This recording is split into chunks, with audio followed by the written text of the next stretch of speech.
Il a toujours été harcelé, mais sa mère dit qu'il vient du ciel. C'était sa première fois d'avoir une balade en voiture, mais les gens voulaient des autographes et des photos de ce garçon.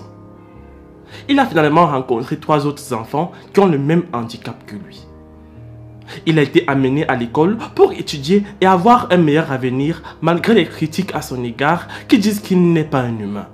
La maman est heureuse qu'il puisse y avoir d'autres enfants qui ressemblent à son fils. Il est maintenant plus ouvert et a de vrais amis. Avant de poursuivre les amis, répondez à la question du jour dans les commentaires. Lorsque l'on me nomme, je n'existe plus. Qui suis-je? La réponse vous sera donnée à la fin de la vidéo. C'était un grand plaisir de repartir sur les traces de Zanzimana Eli. Nous l'avons sorti de son village pour la première fois et nous l'avons amené ailleurs, dans une ville.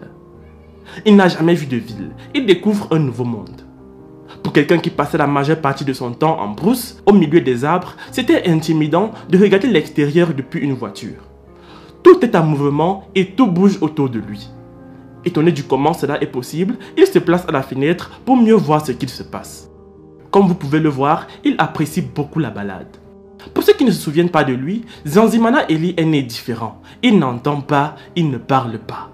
Il avait pour habitude de courir dans les champs et lorsque la nourriture venait à manquer, il allait dans la forêt et se nourrissait d'herbes et cela faisait croire aux voisins qu'il était un animal. Il est né avec les gens et vit avec les villageois. Et sa mère savait très bien que lorsqu'il n'était pas surveillé, il partait se nourrir dans la forêt. Les gens le harcèlent avec des surnoms comme singe, gorille, babouin, etc. Et la mère n'est jamais tendre avec ceux qui attribuent de tels noms à son enfant. Elle dit qu'elle est heureuse de l'avoir mis au monde et elle est persuadée que Zanzimana Eli vient du paradis. Lorsque nous avons visité cette famille pour la première fois, le garçon ne voulait pas nous voir ni rester sur place par timidité. Il a peur des inconnus, donc lorsqu'il nous a vus, il a pris la fuite et sa mère est allée à sa poursuite pour nous le ramener. Quand nous l'avons visité pour la deuxième fois, il était déjà habitué à nous et il interagissait avec tout le monde. Nous lui avons apporté un gâteau et sa mère disait que c'était leur première fois de goûter un gâteau et de boire un soda. Ça, c'était une de leurs meilleures journées d'après les dires de la mère. Comme ils l'ont dit, ils ne pourront jamais oublier cette journée. Ça, c'est très bon, c'est incroyable. Que Dieu bénisse tous ceux qui me soutiennent et encouragent mon fils.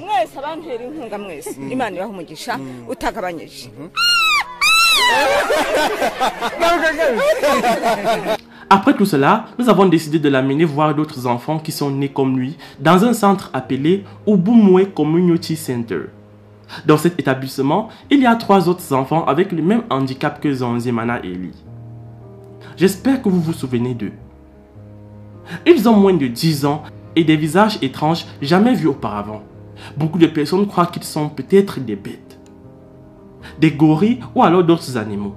Mais non, ils sont juste des personnes comme nous. Qu'est-ce qu'il est arrivé à ces enfants? Pourquoi ces enfants sont-ils comme ça?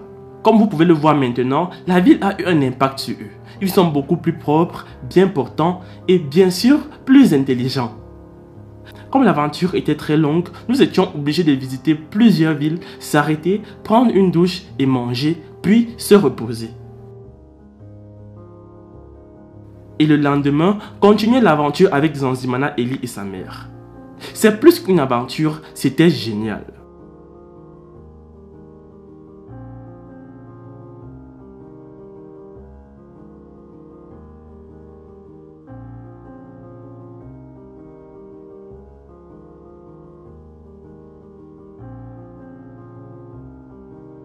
Tôt le matin, sa maman devrait l'apprêter pour la journée.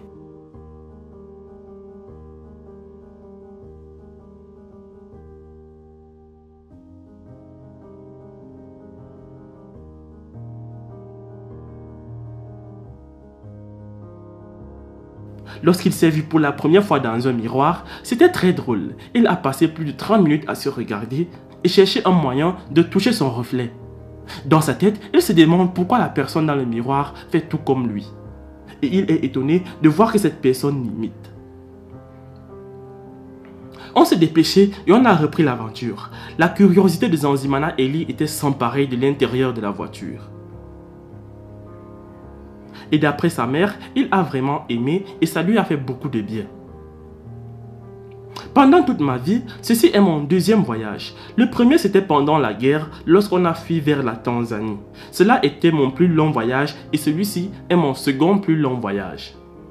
Pour rappel les amis, Zanzimana Ellie et sa mère sont rwandais. Ils avaient fui le génocide sanguinaire qui a éclaté à l'époque pour se réfugier en Tanzanie. Sur le chemin, les gens étaient très surpris de le voir et voulaient des autographes, mais il n'est pas fait pour ça. On s'est juste arrêté pour que les gens puissent le saluer. Pendant un petit moment, une foule de jeunes garçons sont venus le voir. Certains voulaient lui parler et d'autres voulaient prendre une photo avec lui. Lorsque la foule est devenue trop grande autour de lui, nous sommes remontés dans la voiture pour aller au centre communautaire Ubumwe. Arrivé là-bas, Zanzimana Ellie a été accueilli par d'autres enfants handicapés. Ils ont rapidement fait connaissance et après il est devenu ami avec les autres enfants. C'était un miracle pour lui lorsqu'il est entré dans la grande salle et a vu des enfants chanter, jouer plusieurs instruments de musique. Il était choqué et apeuré par le nombre d'enfants présents dans la salle et puis il a pris la fuite. Nous l'avons ramené dans la salle et lui avons expliqué qu'il doit se sentir libre, qu'il n'y a rien de dangereux dans cette salle. Seulement des enfants comme lui qui s'amusent. Après qu'il se soit calmé, il a rejoint les autres, a commencé à danser, puis a essayé de chanter avec eux. Mais le seul problème, c'est qu'il ne parle pas. Nous voulions voir comment il réagirait dans une école. Alors nous lui avons mis un uniforme et l'avons conduit dans une salle de classe. Au départ, cela n'était pas facile, mais après il s'est habitué à être dans la même salle de classe que les autres élèves. Il a commencé à saluer tout le monde. Cela a donné de l'espoir à sa mère qui a vu qu'avec l'éducation, son fils peut apprendre de nouvelles choses et s'adapter pour pouvoir vivre une meilleure vie. La mère de Zanzimana Ellie dit qu'elle était choquée de voir ses 3 autres enfants qui ressemblent à son fils. Je suis heureuse pour ces enfants. J'ai le sentiment que je les ai accouchés parce qu'ils ressemblent à mon fils. Je remercie Afrimax de m'avoir aidé depuis le premier jour. Je vivais très mal, même avoir de quoi manger était un problème. Mais vous êtes venus me voir et nous avons été bénis. On pouvait avoir des matelas, des sodas, des gâteaux, tout. Je vous remercie d'avoir changé ma vie. Mais après avoir vu mon enfant dans une salle de classe, ça m'a touché et j'ai fait un vœu. J'aimerais qu'il parte à l'école là-bas car il serait vraiment heureux. Il jouait avec des enfants qui ne sont pas familiers avec lui. Peut-être il a réalisé qu'il avait quelque chose en commun avec eux.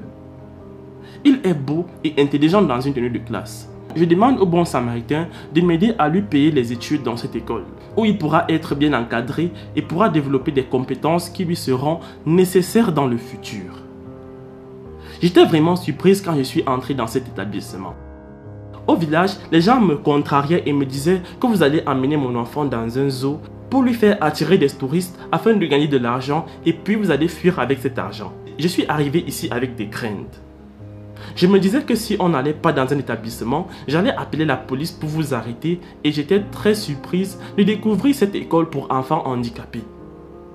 Et le plus surprenant, j'ai rencontré des enfants qui ressemblent à mon fils. Après avoir parlé au vice-principal de l'école, il m'a dit que ce garçon donne de l'espoir et qu'avec de l'éducation, il pourrait beaucoup apprendre en partant d'ici. Zanzimana Ellie est une personne, tu peux lui donner des directives, il va les suivre.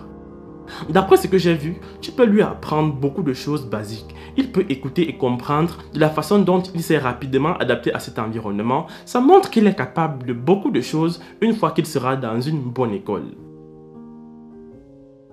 Les amis, la réponse à la question posée était le silence.